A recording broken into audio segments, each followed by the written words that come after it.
listeners, welcome to Dungeon Reference, an actual play Dungeons & Dragons 5th edition podcast featuring staff of the Ocean County Library. While Dungeons & Dragons has many complex rules, the goal for today's adventure is to have fun above all else. Join our adventurers on a Candlekeep mystery. The party was heading south along the Sword Coast when they came upon the small coastal town of Swans River.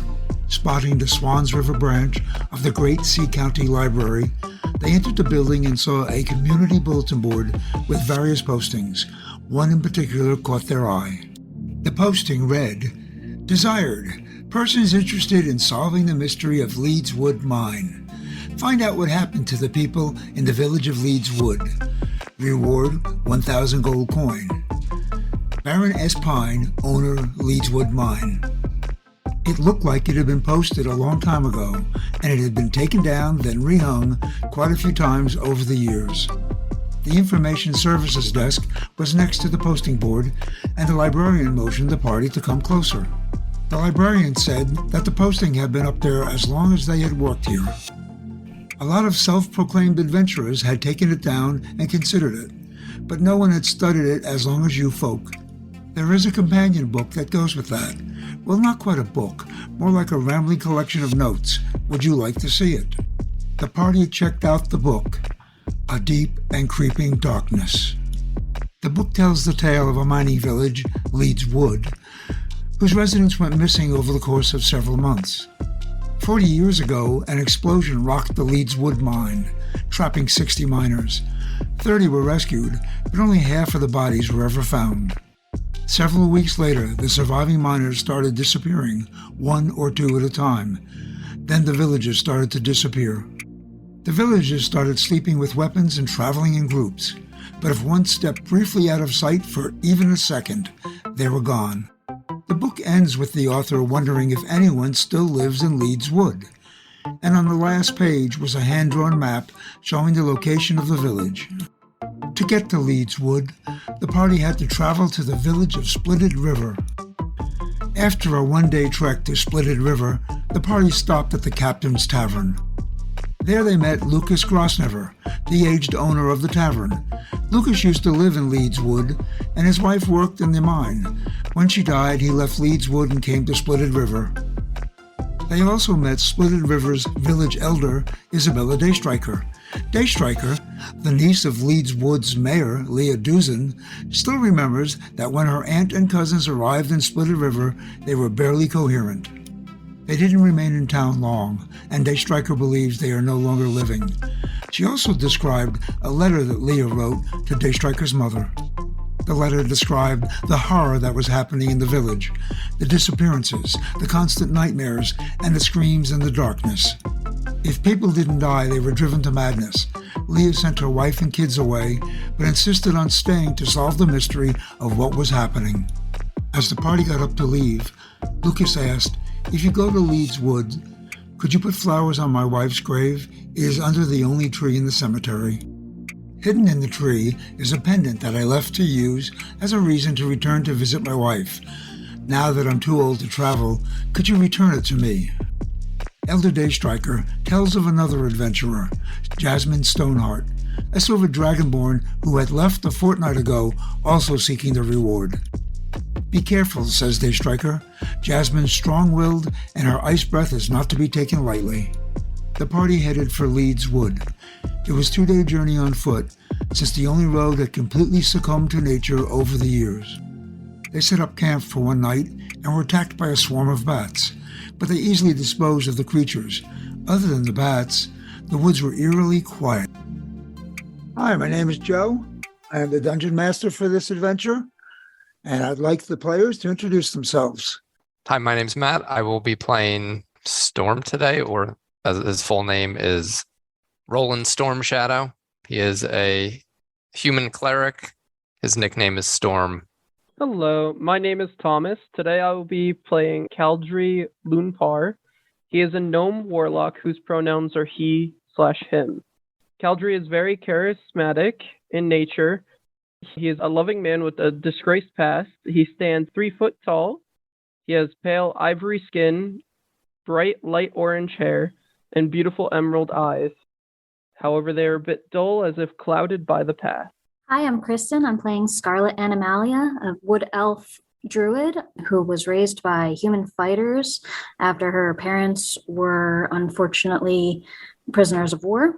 And I was raised in the woods with a roaming village camp, and later became the hero known in my village after saving them during a fire that took all of our crops. Hi, my name is Cecilia. I'll be playing Bud Buggerton. Bud is an Arakakra monk. Pronouns, any pronouns will suffice. Bud comes from a big family in Waterdeep. His background is urchin and came from the Temple of the Winged Warriors and is just really interested in finding all the coolest tricks they can learn how to do and having a good time. You had just completed your trek from Splitted River, and you arrived at the edge of an overgrown, falling apart town, because nobody's been here for decades, of Leeds Wood. It lays before you. There's a lot of base growth, and considering it's early spring, there's flowers budding everywhere. Doesn't seem like any new tree growth or anything, so it hasn't become wooded. You see the ruins of maybe a dozen houses, a few a little bit more intact than the others, and the others you just see foundations. What would you like to do? You've got about 5 buildings that are fairly intact. The mine is beyond the town if you want to head right there. I think we should explore some of the buildings that we have right here. I mean, Yeah, it sounds good. yeah. I agree. Is it still like very eerily quiet, other than those bats that we fought? The silence continues to be very eerie. It's weird. These woods, deep woods, you would think you'd hear more birds and other creatures shuffling through the reeds and stuff like that. You're not really hearing that. It is quiet, almost like it's muted. So yeah, I guess we should probably explore some of the buildings, see if we could get any clues, and then can we see the cemetery? You're not that close to it. It's at the further edge of the town off to the left. What you have closer to you looks like a relatively intact inn. Straight ahead, it's like the main entranceway is the main road comes up and you see a big house, 2-story house there that's also fairly intact. And then it forks from the map that you had received. The fork to the right goes to the mine. Fork to the left is closer to the cemetery. So nearest to you on your left is an inn. Straight ahead, further up is a mansion. There's a couple of other buildings intact, also on the left. Can Storm say, every time I visit a town, the first place I stop is the inn. I like to take, feels like it's a good place to get an idea of what the town is like. Well, that first building on the left would appear to be an inn. There is a tattered sign still hanging there. The silence has me unsettled. Yeah. Yeah, I like that. Yeah, I think we should go to the inn. That's usually where all the trouble happens, right? So you head that way, and as you get closer, you realize that the sign does say the Wand and Hammer. A thick layer of dust that covers the interior of the building, and the sign shows a blacksmith's anvil and an empty quenching trough beside it. That's the take from the front. But immediately goes in. Okay. Scarlet follows right behind her. I will be in the middle because I do not want to be in the back. I will take the back as I may. So My let's see. patron is the god of protection, so I feel I should be in the back. Should we? Storm in the back. Probably. Well, there's no middle. And who's it? Scarlet said you went first? I went, Bud went first. And then Scarlet. Is that it? All right. Let's just take in a running leap into the building. Yeah. I have. What I have here is a know who to surprise first. Real perception check. That is a 19 total. Got an 8 total. I got a whopping 4. Okay. That's what I Yeah. rolled. I have a +4 to add to it. So yeah, then it would be 15, yep. Okay. Scarlet and Bud, very dusty tavern. Most of the furniture is just crumbled, disarray. Not something you'd look like you want to sit on. But the two of you, Scarlet and Bud, you were off kind of poking around behind the bar, and you did notice a section of wood against the back of the bar that's not the same color as the rest. So it looks like a panel, and with your perception, it's enough to make you want to take a peek. I think Bud wants to punch it for reasons, because Bud likes to just immediately do everything. He's gonna hold back though. That's okay. And look to Scarlet, because Scarlet is right behind them, and be like, there's something suspicious over there. Do you see it? The wood panel? Yes, I see the wood panel. I believe we should move it, but I look to Cauldry and ask for an extra hand just in case. Oh yeah, of course. Yeah. Here. I could do so much. I stroll up, me and my 3-foot wonder, and I go, yeah, ready for these guns? And I'm in the back going, careful. Careful, guys. All right, so I'm going to attempt to lift this plank. It actually comes off pretty easy. It's a hidden storage space, and in it you find 20 gold pieces and a ring of swimming. Magical item. Well, this might be useful. That's so much money. We're rich now. Look at all those shinies. Nothing else left. I'm going to put on the ring. You do feel a tingling in your hand. It really goes with your whole look, Cauldry. I know, right? It makes me look nice and beautiful. And I show the ring to everybody. You look a little shinier. On to the next building. Next one adjacent to it is a stonemason's workshop. You see a workbench, what used to be probably hammer and chisels, but kind of rusted away, decrepit looking. Run a perception check. 9 total. Getting a different die. A 5. 15. Total. Yay. It came to 20. So anyway, it's a stone workshop. You notice a lot of headstones in there, and especially with your 20, you started looking at the headstones. They look new. There's a lot of new ones. And the one that's on his bench, it looked like he started to carve in "Here Lies" and never finished it. The feeling is that business was booming at the end. Didn't we agree to go visit the gravestone? I see the cemetery is in sight. To put flowers. See the gravestone off to the left, 4 or 5 dozen I'm of graves. the opinion we honor our promises, and you also see the tree in the back of the cemetery, right on the edge. It stands out. It's the only tree in that area. So you're heading that way. Okay, like I said, you see maybe 4 dozen headstones in there. Maybe more. It's for a village, it's not that unusual. Even with your limited passive perception, you do notice something in common, though, especially when you first enter into this cemetery. All the headstones are equally worn. Further back in the cemetery, you see some crumbling, a little weary from the wind and the weather in the winters. But up front, it looks like a newer part to the cemetery. And if you look closer, almost all have the same date. A couple of rows, dozens of headstones, all within the same couple of months from when the incident happened. So obviously a lot of villagers were dying.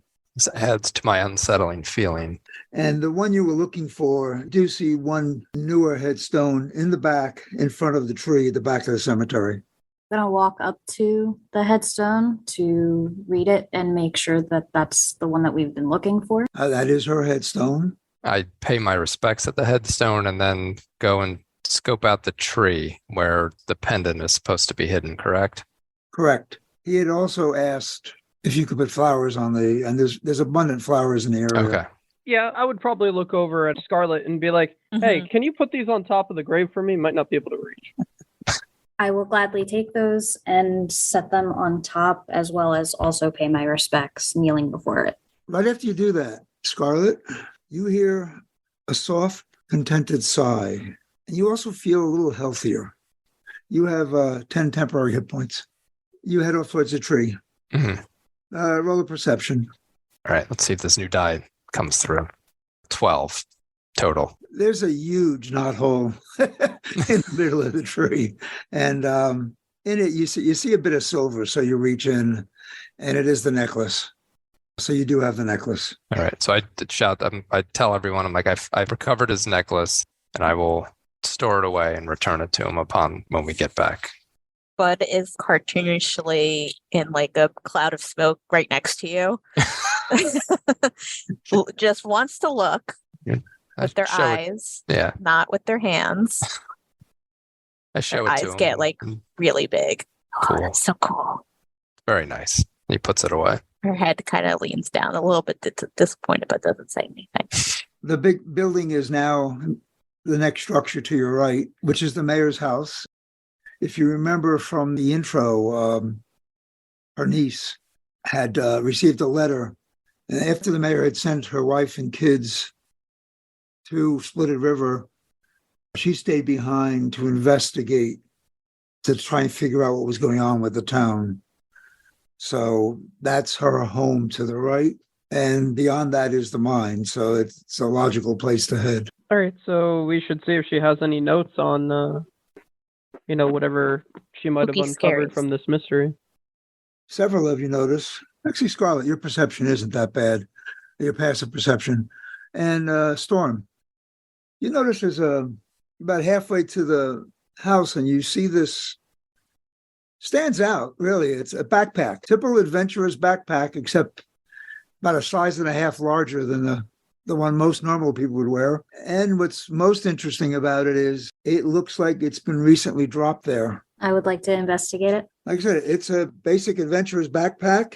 You open up one of the side zippers. It contains your usual standard backpack gear, a couple of days worth of rations, 100 gold coin, the map similar to the one you had to bring you to Leeds Woods. The only thing, again, odd about this is it looks like it was a larger creature who was carrying this, because you tried putting it on and it straps down around your knees. This must be Jasmine's, I would assume at least. We should probably not touch this. I would like Scarlett to just drop the bag back where it was and walk away from it. Well, let's check out the mansion and see if there's any cool stuff or words on paper that would say things. Safely. Sure. You approach the mansion. Everybody roll me a perception. 15. Got a 17 total. I got a 9. Theory, I have a 25, but I know that's not possible. It sure is. Okay. Awesome. People have rolled like 37 from things I've watched in the past when you get to the higher levels. Anyway, Caldry, you think you heard whispering. You turned around. There was nobody behind you. You heard a distinctive whisper. It was unintelligible. You couldn't grasp what it was, but like I said, you heard something. Did anyone else hear any weird stuff going on? What? I did not. No, you weren't trying to talk to me, whispering in my ear. No, I haven't was heard not. anything. Oh, Maybe it was the wind. We need to be. oh, We need to move carefully, mindfully here. And as a team. of course they want to take me because I'm small. I will protect you. How tall is Caldry again? I am 3 feet. Okay. Bud is a lovebird Aarakocra and is only like a foot taller than you.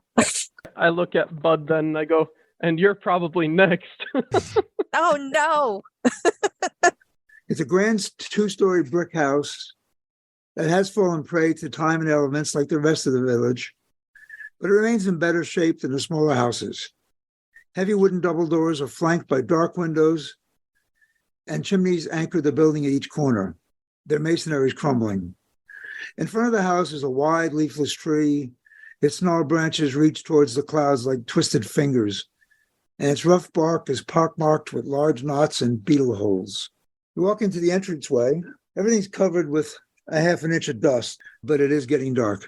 All right. So I take my mace out and I cast light on it so it starts to glow. And I'm kind of just using it as a makeshift torch, but also prepared to use it defensively should I need it.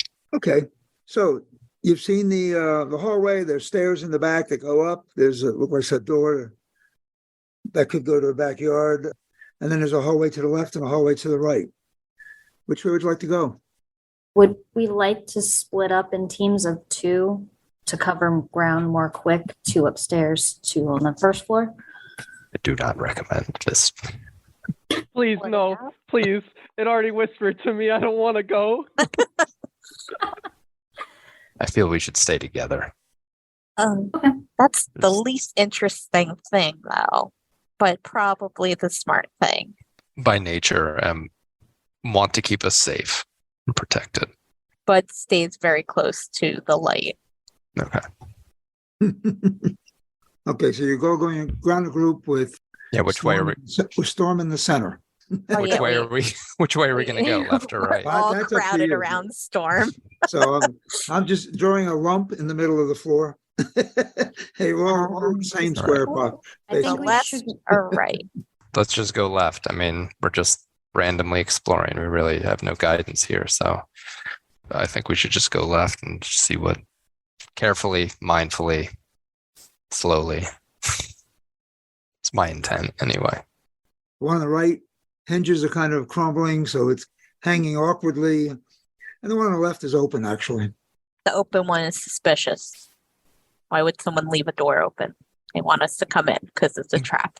But my natural curiosity forces me to stick my head in and stick the mace in just to kind of cast the light around to see if I could, almost instinctually without really thinking. I just poke my head in and Okay, I guess we're going that way. we don't have to. I'm just scoping it out. The light's over there. Actually, it's kind of obvious. There's a whole bunch of chairs facing a podium at the head of the room. Not only was this mayor's house, but some of the town meetings occurred here. This was an assembly room. You're not seeing a lot. Like I said, chairs at a podium. Any part of the room you'd like to investigate? I would like to go up to the podium. And with your Scarlet, you do have a good passive perception. You notice a note under the dust, kind of fragile looking, but it looks like so you see an aged, worn note, but it's still legible. And it looks like it was left over from the last meeting. The note suggests that everyone should start arming themselves, carrying weapons whenever they move about the town, and to pair up, to not walk alone. Too many people have started disappearing. Yeah, shall we leave? Shall we go investigate the other room? Can I kick the door open? You want to kick the door open? Go ahead. Okay. Just an unarmed. What'd you roll? An 11 total. You kick the door. It stings a little, but you're not hurt. And the door does go flying across the room. And I shake my head. I'm like, Bud, we need to be cautious. I'm not sure raising This a was racket by just cautious. less If someone noise. was in there, they'd get hit. Good Scarlet, when the door hit the floor, at the corner of your eye, the hallway behind you, you think you saw some movement there, but you turned and looked, and there's nothing there now. Well, anyway, you thought you saw some movement. Kick the door into the room, and it looks like a meeting room. There's a big circular table, chairs around it. One thing you do notice, on one wall, there's a huge portrait, and you're assuming it's the mayor, Leah Dusen. She's seated, a typical portrait painting of the day. But one thing that really stands out is the artist. It's almost as if there was a light on it because it stood out, it's shining, is the mayor in the portrait's wearing a platinum signet ring. Look at Storm. Should we go further down the hall or go back the way we came to the other side? Just my opinion, we should explore this hallway till its end and then take on the other one. Might as well just do them all one at a time. Okay, so you're heading the hallway in the other direction? You go down the hallway, you got a door to the right, door to the left. They're both closed this time? Yes. Left. I'm gonna say left as well. So you open up the door? Immediately. Left. Okay, go. It's Bud. you look inside, it's a parlor. It's empty except for some wingback chairs situated against the left-hand wall, a desk in a far corner, and a fireplace. I'd like to search the desk. Okay, and you will follow her in? Yeah. Yeah, I'm Matt? just staying very close to Storm because Okay. that's where Yeah. the light is, and I don't want to Yeah. be taken. We're all just Caldry and Bud are just up against Storm, just falling like a wall until see Uh, Bud. see something more Storm, interesting. you're the last one in, but just as you're coming through the door, you think you feel somebody brush your shoulder. This is not good. Not good. Two of you are too short to touch my shoulder, and I know the other one is not behind me, so something just touched my shoulder.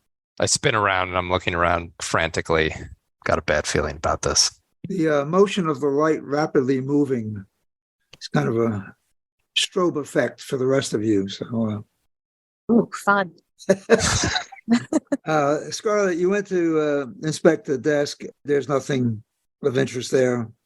Actually, this room was available for public use. So a few crumbling sheets of blank parchment, a quill, and a dried up inkwell. That was it. Can I explore the fireplace? There's nothing up in the chimney or anything? Give me an investigation check. 9, hold on. 9 plus 9. Straight 9. As far as you're concerned, there's nothing in the fire. Nothing. Okay. Some burnt out wood. Yeah. I see no reason to stay in this room any further. Honestly, Okay. the sooner we are free of this house, the better I will feel. I'll just, the room across the hall, let's just say the door was open. It's a dining room. Just a rectangular table with 8 chairs. There's some ceramic dishes, serving dishes and bowls on the top of the table, and another fireplace in the corner. No food. Not after all these years. Very disappointing. Even the mice that ate it are long dead. Upstairs? Let's go. Good. You head upstairs. There's an open landing at the top of the stairs. 4 closed doors lie before you, and a large entranceway gapes from across the hall to the south. So you're coming up on the stairs. Basically, once you get to the top of the stairs, directly across from you, there's a big double wide opening, no door, into a room. And then on your left, there's 2 doors, and on the right, there's 2 doors. Want to go to the one that's open first? I think so. This is the library. Shelves filled with books line the walls of this library. 4 wingback chairs sit around a low table in the center of the room. Wide bank of windows in the south wall affords a panoramic view of the dilapidated houses in the town. Are there any possible signs that there's a secret passage behind any of the bookshelves? The 2 walls, each side of you face the parlor. You'd quickly realize there's nothing there. You could check the left and right wall. Why don't you start with your right hand wall and do an investigation check? Can I help search as well? Give her. You want to help? Okay. I have a 13. You have by the way. advantage. So, Roll a d20 again. right, do it again a second time. Pick the higher one. 13 is still the higher one. Okay, 13. There doesn't seem to be anything secret behind the wall. It's actually a bookcase, but nothing secretive or nothing mysterious. There's no cracks like hidden doors or anything like that you can tell. You do see stuff on the table if you want to look closer. Yeah. So I walk over and just hold the light up over and start poking around on the table. I start climbing on the table. I second that. I ain't staying out of the light's view. Several open books lie on the table with notes scribbled on bits of paper stuck between their pages. Topics seem to be about the effects of physical and emotional trauma, nightmare, and mysterious disappearances. Seemingly out of place, though, there is a book about the Feywild and its various creatures. And there's a single note in that book, written in, you would say, an unsteady hand. Could this be the answer? And the note marks a page with an entry on a creature called a Meenlock, Meenlock. Meenlocks are corrupt fey creatures that spontaneously manifest in response to fear in places where the border with the Feywild is thin. They create more of their kind by transforming humanoids through a process of psychic torment, which could take hours or days, and they live in subterranean nests. Meenlocks are sensitive to bright light, but can sense shadows and darkness. After reading this, I get closer to the light even more. Like touching the face. Storm, how strong are you? Can you carry the other 3? Well, now that you're in the library, it's 2 doors to your left and 2 doors to your right. Which way do you want to go? I think we should do the first door on the left. Okay. Door's closed. Do you open it? Okay. This is the primary bedroom. This is where the mayor slept. And again, Scarlett, with your passive perception of 17, you notice that there's a book, looks like one of the last books, Not a book, it's a scroll, actually, like a spell scroll. Least amount of dust on it. I have one of the last things the mayor handled, sitting on her night table next to her bed. Okay, it's a spell of banishment. You would use a DC saving throw of 15. I would like to give the scroll to Cauldry. Thank you. Now, if I see them, I know exactly what to do. There is one more envelope that looks fairly dust-free. And this goes hand in hand with the letter she had written to her niece. It's a journal, and it's her notes. It talks about the disaster at the mine, where many died, the village's anguish at so many victims. She goes into details of the rescue efforts, trying to dig out, and they rescued some that were trapped. They did stop the search because of fear of cave-ins. And then she starts telling about how after that happened, how the miners started disappearing. And then the villages started disappearing in the night. You notice her handwriting starts to get more shaky, maybe a little more illegible. She feels helpless, but she's trying to stay on, see if she can help the villagers, find out what's going on. She notes that she sent her 2 children, Tavin and Nia, back to Splitted River. And the last few pages, hardly legible, but she talks about the recurring nightmares and creeping fears that she was having, waking up in the middle of the night, soaked in sweat, the sounds of lingering screams in her ears. This is definitely sounding more and more like the mean locks as we go further, don't you think, guys? Yeah, I don't like that part about the psychic torment. That's not my favorite part of that. So do you want to head towards the mine? We should get to the mine. We need to figure out what's going on. Was hoping we'd find some cool weapons, but cool information is also cool. You find the entrance to the mine. It's now dusk. The mine is dark. So I assume you're going to continue with the 2 of you with dark vision in a completely dark mine. Really doesn't give you a lot. I know you have 60 feet, and that's in dim light, I believe the way it reads. So for this, I'll say you can see, if there's no other light, you can see maybe 30 feet. Make out shapes, not detail. If Storm continues with his spotlight, that will help clarity within the first 30 feet. You're not going to see much more beyond it, unless you light your torches. I think Bud not having dark vision would light a torch. Okay. You have a torch. You hold it slightly above your head. You do note that within the first 10 feet, it's a very bright, intense light. And the light continues out. You still can see detail out to 30 feet. And just be careful. You're not the tallest, so Stormby, if you're behind her, it is going to obscure your vision a bit. Okay. I'm going to put my mace away because I have this new fancy short sword. Can I take out from my pack the pendant that we found in the tree and cast light on that? And I hang it, put it around my chest just so it's constantly there and not kind of swinging around. Okay. And the pendant is just ornamental. There's no magic in the pendant. Okay. Okay. I need all of you to, now that you've entered the mine, I need you all to make a wisdom saving throw. Oh, boy. Is this considered magic? Because I have advantage on wisdom against magic. You have advantage. Yes. Thank God, I rolled a 1, but advantage, so I didn't roll a 1. I have 21. 21? Yep. Okay. I thought you said 41 for a second. That's a really high number. All right, Scarlett, that's good. Bud? 16. That's good. I got an 18. Yeah, even though I'm proficient in wisdom, and I got a total of an 8. 8. Yeah. Okay. Make a note. Sorry, Storm. The rest of the time in the tunnels, you have disadvantage on intelligence and wisdom checks. So the rest of you are okay. You're going to proceed down this entranceway. The mine is dark and damp. You do hear the sound of dripping water echoing from deep within. You're kind of wrapped in an oppressive gloom and shadow. You are heading slightly uphill.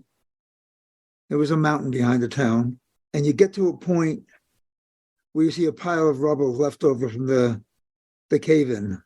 How You come- cramped is this space right now, by the way? How much room do we have? I'm showing 10 to 15 feet wide, so I wouldn't say it's cramped. At the end of this, you're going to get to a T intersection where you can go right or left. All right, so you do get to a point. You continue on ahead. You hit a pile of rubble where it looks like the miners were trying to excavate. That was probably the main portion of the cave-in explosion where the miners were trapped. I think we should investigate the rubble. Mm-hmm. Okay, it's a cave-in. The mounds of broken rock block the tunnel, piled from ceiling to floor. So the whole roof caved in and it's just piled to the ceiling. When you first got there, you saw a few other places where there were cave-ins, but it was just to one side. In this case, it's the whole width of the tunnel, floor to ceiling, with debris and chunks of rock. Do they look heavy? It's stone, but you want to try moving one? I mean, there's lots of loose stone at the base. I look to Storm. I will move some. Okay, you pick an average size stone, which is still maybe a foot or two across. Give me a deck saving throw. Dex saving throw. Okay. All right. 13. You picked up the rock, started to move it, and there were several rocks kind of wedged against it. They fell forward. You just took 6 points of bludgeoning damage. I should have listened to my instinct and not moved this rock, bud. I just looked at you. Any other rocks you want to move? No. The path continues around, opens up into a larger chamber. Ceiling's kind of high up, kind of hard to see what's up there. You could hold up the light a little closer, maybe. Yeah. So you hold the light up a little closer. Everybody roll initiative. I was going to have Bud fly up, but So I rolled Rolled an a 18 and my initiative is Oh, 5. so 20. I rolled a 4. I have an 18 altogether. Calvary has 18. I think Storm, you said you have a 4. Yep. Okay, Bud 17. and Scarlet. 23. When you held the light up to the ceiling, you stirred up a swarm of bats. 2 groups fly down towards you. First one, Scarlet's going to head for you. Second one, Calvary, is going to head for you. So Scarlet, you go first as the first swarm approaches you. And I use animal speak. So I try to speak to the first bat that approaches me. Bats are immune to being charmed, so they don't hear you. They're actually immune to charmed, frightened, grappled, paralyzed, petrified, stunned. So, okay, that doesn't do anything. Then as soon as I realize it doesn't work, I just duck. Next up is the actual bats, because they roll a manufactured 20. They are going to attack Charlotte. Your armor class is 15. They do not attack you. The second swarm attacks Calvary, and I think a 23 hits, right? Because your AC is 13. So they do 2 damage, piercing. Okay, next up is Calvary. So I kind of go, ow. I just look at the brunt of them and I just Eldritch Blast into it. Okay, So I got 10 plus 7, so 17 altogether. that hits. Okay. And then I do a d10 of damage, but I get plus 5 damage as well because I have Agonizing Blast as my invocation. Okay, And I rolled a 10, so that is 15 damage. 15 damage. Okay. This was a swarm of bats. Slightly more than half have already hit the ground. Moving on to Bud. Bud is going to use unarmed strike at the bats that are by Scarlet. He's going to do a Okay. roundhouse kick to the bats. Oh, God. An 8. An 8. Yes. They divert slightly, but you didn't seem to hurt them. All right. As a bonus action, Okay. because monk, I can do another unarmed strike as bonus action. Okay. Just other leg. Oh, natural 20. So roll the damage dice twice. It's the damage dice twice and the modifier once. So that was a 4 and then a 1. That's on a 5. d4. 5 plus 3 and 8. Okay, 8 damage. Storm, you're up. I'm going to use Sacred Flame cantrip. There's one group near Scarlet and the other one's near Caldry. Whichever one is closest to me.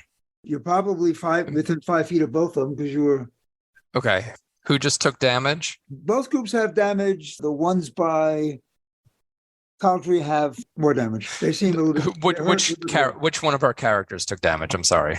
Oh, which Caldry. one? Which Caldry. Caldry did. All right.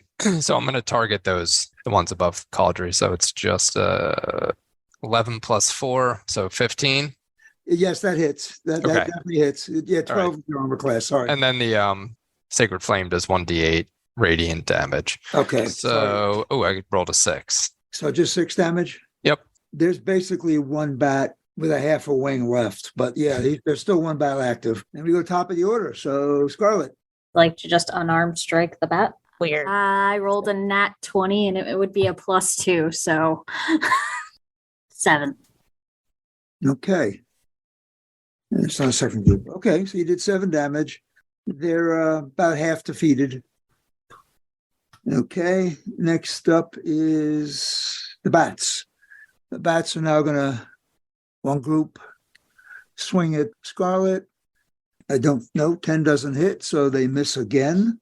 The second group is going to swing at Caldry. Second limping bat. He's not even close. I guess that damaged wing has made him really lame. So the bats do not do any damage. And up next is Caldry. There's only one bat left, right? So I'd probably unarmed strike it. Except for I wouldn't because I crit failed. You crit failed. Being the nasty DAM I have, and since you and Scarlet were up front, you punched Scarlet in the side of the head. So roll your D4. Can I even reach the head, though? You punch her shin or her knee. Yeah, okay. You punch her in the knee, yeah. Okay, so that's 3 damage. Ow. Oh no. I'm sure she'll want to speak to you after combat. All right, Bud, you're up. It's very dark in here, so I'm gonna go for the one that's by Scarlet. Just keep at it. Just looking. I'm gonna probably do the same thing I did. Don't want to waste my key points. Dirty 20. That definitely hits. Keep rolling 4s. 7 damage. 7 damage. That's exactly what you needed. That swarm of bats is gone. So all that's left is that one half-winged bat over Caldry's head. I'm gonna, another arm strike. Just back kick into the one bat. That's 23. Okay. And then 5 damage. He's dead. They're at 1 point left. So, yes, the bats are dead. All right. How's everybody looking? I am down 1/10 of my health because I only have 20 health. Maybe we should take a potion. You get. No, it's fine. Okay. I'll keep the potion close. Immediately starts walking somewhere. I can also, what do I have for healing? Everybody, I have something. Healing word, is that the one that does creature cure wounds? Both. Healing word. One is touch and one is room. Yeah, but I don't have anything that can do multiple people, I don't think. I'm down 6 hit points as well. I might drink my potion. Bud is disappointed they have not lost any hit points. 5 plus 2 is 7. So I get all of my hit points back. Go on beyond this room. You get to a large chamber. There are 4 columns in this chamber.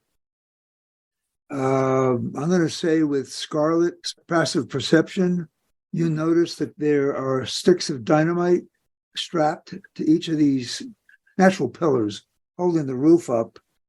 And what you can see is a fuse line that runs off to the side. So if you think of this chamber as a 40-foot by 30-foot, more or less oval, it's not quite that simple. Against the walls, you see fuse lines running off, so dynamite. So it looks like last-ditch effort. Whatever you may be facing may use this as their way out. You also notice in the back corner of the room what looks to be a large creature, possibly a dragonborn, bound up and is moaning, not happy. At this point, you don't see anything else. All right, so I think we need to run across the room and see who this is and if she's okay. I mean, I think in my haste and my nature to be the helpful, healing person, I'm kind of shouting out like, "Come on, we got to go," and just kind of taking off. So Storm and Bud, you two are heading across the room. Right. I mean, I'll follow because they are the only people with lights out right now, and I'm not trying to be caught in the dark. Tell you what, I'm going to give you, there are torches in this room. There is moderate light, not bright. Calgary was following. Scarlett, are you staying near the entrance or? I actually want to check out one of the fuses that are running from the bombs to see where it Okay, so you you're heading, you come in the entrance, you've gone to the left, and you're heading towards the entrance. Scarlett, give me a wisdom saving throw. 22. You're fine. You just about get to, it's just a fuse cord, something that somebody would just light, and that fuse would run to the stick of dynamite. What would you like to do? So it's not attached to anything, and nothing's in the where at the end of this, like there's no creatures or anything. No, you don't see anything else. You just see the cord. It's just a cord that's stuck in a piece of dynamite. This is primitive. One good yank would probably pull the cord out. I would like to remove the cord. That way it deviates an extra threat that we don't need. So you give the cord a yank. It pulls out. As you do that, a meanlock appears immediately behind you. It just hits you with, it just rolled a 23, so that hits you. 7, ooh, that hurts. 9. Just did 9 slashing damage to you. And do a Constitution saving throw. Oof, all right, that's a 3. That's a 3? Yeah. Okay. You are now paralyzed. But you had a torch in your hand, causes the Meatlock to back off. So he's not standing next to you. He had materialized. They do have the capability to teleport. And he used that capability when he came in. He backed off because of the bright light. So that's M1. The rest of you, not the Meatloks, have made themselves known. Everybody roll for initiative. I rolled an 11. It's Matt or Storm. Okay, Matt, you rolled an 11? Yep. Sorry, Storm rolled an 11. Okay. Bud rolled a 5 total. Bud rolled a 5? Yeah. Okay. Caldry actually got a natural 20, so 22 altogether. Okay, we'll take the 22. I got an 18. And Meatlox, unlike last time, didn't roll as high. So you all saw the Meatlock attack Scarlet and then back off. He's it. I don't know what it is. It. Back near the entrance where you came in. It's still closest to Scarlet. For the grouping in the middle, which is the 3 of the rest of you, one Meatlock is 15 feet to your right. Another one is 15 feet to your left. The fourth one, there's 4 altogether, is about 15 feet, not dead ahead. It's sort of, because dead ahead is the Dragonborn that's tied up. So one to the left, one due right, and then one ahead to the right. First one up is Caldry. How far away is the one that was by Scarlet, or did it completely teleport away? He backed off. He's about 10 feet behind her. Okay, and in proportions to me, that wouldn't be over 120 feet, right? 5, 10, 15, 20, 20 feet. I'm gonna attack at that one, and I'm going to use Scorching Ray. That is rolled a hit, which is 17 plus 7. That hits. Okay, and I create 3 rays of fire, and I hurl them at the targets within range. You could hurl them at one target or several. I have to make a ranged attack for each ray. So Okay, the so first I guess I gotta do right, other first one hits. natural 20 on the second one. So the second one, okay, go ahead and roll the third attack. And then you can tell me who gets hit with what. Yeah, and then the third one is a 14 plus 7. That hits also. So who are you throwing the first one at? I'm going to probably throw 2 at the one by Scarlet, Okay. and then one by the one closest to us. So it's a single dice roll, damage dice for the one that's number 1. And then also a double damage die. 12 damage to Okay. the one that Scarlet's at. Yeah, I rolled bad. Yeah, okay. That's all right. And then 9 damage for the one by us. Now, which one was that third one going at? The closest one by us. So that was, you said 9 damage? Yes. Okay. All right, thank you. Okay, Scarlet, all you can do is another saving throw, break being paralyzed. 12. You are not paralyzed anymore. Okay. You can't do anything else this turn except move. Moving on is Storm. What's the closest mirror lock? 15 feet to your right, 15 feet to the left, and 15 feet slightly to the right ahead of you. All right, You're all in the same distance.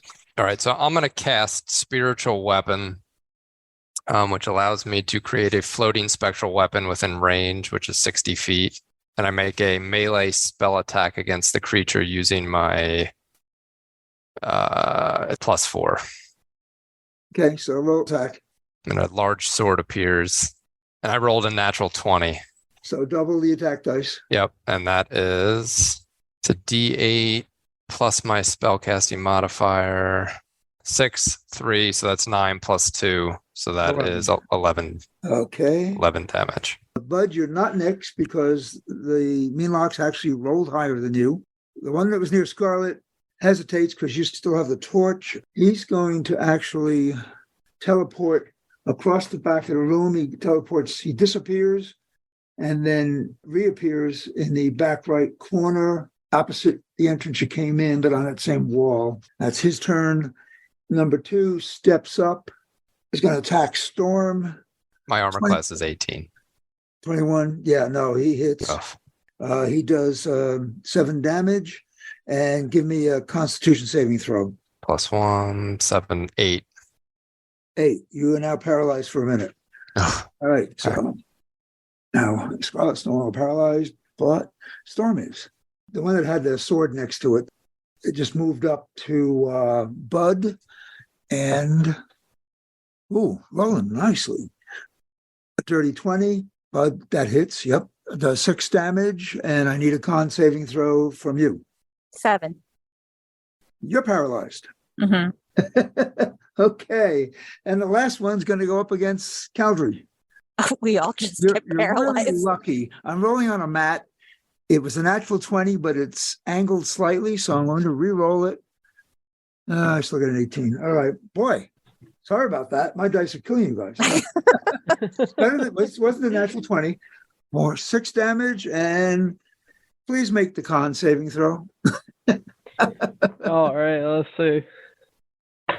Nat 20. Yay!